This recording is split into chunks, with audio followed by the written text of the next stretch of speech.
Get up, stand up. Rosa Parks and her refusal to get out of her seat.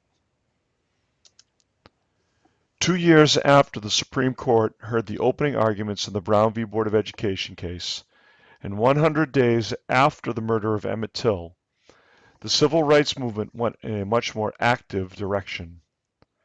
Once Rosa Parks refused to give up her seat on a bus in Montgomery, Alabama on December 1st, 1955, it became clear that African Americans were not going to allow segregation to continue. The actions of Rosa Parks were not an accident. She and other members of the Women's Political Council in Montgomery had been planning some kind of challenge to the Jim Crow segregation of the city's buses. The group had sent a number of letters to the mayor of Montgomery asking him to desegregate the buses, but he refused to go along with any of their requests. And so, on the evening of December 1st, 1955, Rosa Parks was coming home from her job as a seamstress and had worked a long day. She sat down in the white section of a city bus. This was fine as long as no white person wanted the seat. But as soon as a white wanted a seat, Parks, or any African American, would have to be the first to get up. A white man got on the crowded bus and demanded that Parks give up her seat. Parks refused. When the bus driver ordered her to give up her seat, which she was allowed to do, she refused again. Finally, the police had to come to the bus and arrest Parks for not giving up her seat on a bus. Almost overnight, a boycott of the Montgomery City bus system was planned. By Monday, December 5th, 1955, the day of Parks's appearance in court, very few African Americans were riding the public bus system. Taxis driven by African Americans charged 10 cents to drive people to work, the cost of bus fare. When the city of Montgomery found out about this, they forced cab drivers to charge the standard 45 cents. Instead, African American workers organized carpools, rode in horse and buggies, or simply walked. African American groups from around the country sent shoes to Montgomery so that the walkers could count on replacements for theirs. Whites in Montgomery grew more and more agitated by the boycott.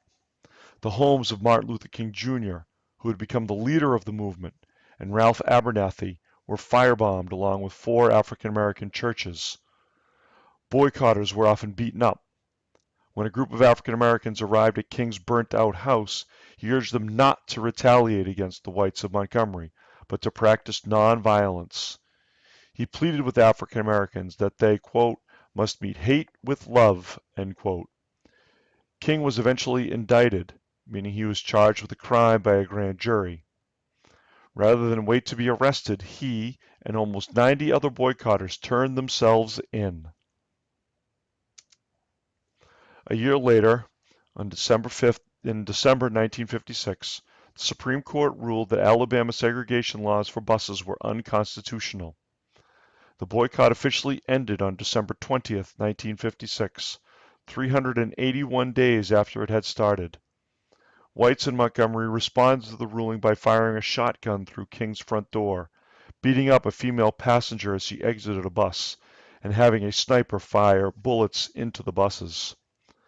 The city was forced to suspend bus service for a time due to the violence. Eventually, the violence subsided, and African Americans continued to ride the buses as they had before, but this time they could sit near the front. For her part, Parks is often portrayed as the tired seamstress coming home after a long day, which in many ways she was.